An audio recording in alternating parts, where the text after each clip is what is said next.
তো তোমরা দেখতেই পাচ্ছ আমি কি দেখাচ্ছি, হরেক রকমের মাছ দেখাচ্ছি। আমি এসে গেছি নিউ দীঘাতে। আর দীঘার আকর্ষণীয় বিষয় হচ্ছে এই মাছগুলো। তো আমি দেখো তোমাদেরকে দেখাচ্ছি অনেক রকমের মাছ। দেখো এখানে কি কি রয়েছে। এখানে দেখো ভেটকি মাছ রয়েছে, ভোলা ভেটকি রয়েছে, পটল মাছ রয়েছে, রানী মাছ রয়েছে। এদিকে দেখো ভেটকি মাছের পিস করে কাটাও রয়েছে। আবার উপরে দেখো পমফ্রেট মাছও রয়েছে। আর এদিকে চিকেনের লেগ পিস কাটা রয়েছে। আবার চিকেনের টিক্কার আইটেমও একদম রেডি। আবার উপরে দেখো ছোট ছোট মাছ রয়েছে, চিংড়ি মাছ ভাজা, ছোট মাছ ভাজাও রয়েছে, বাগদা চিংড়ি ভাজা রয়েছে, গলদা চিংড়ি ভাজা রয়েছে। আবার দেখো উপরে অক্টোপাস রয়েছে, আরও অনেক মাছ রয়েছে। আর দেখো বড় বড় কাঁকড়াও এখানে আছে। তো আমি এই মাছগুলোর মধ্যে কিছু তো মাছ অবশ্যই আমি নিয়ে যাব।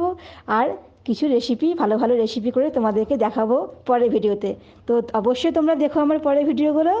তো আজকের মতন টাটা বন্ধুরা। নমস্কার বন্ধুরা।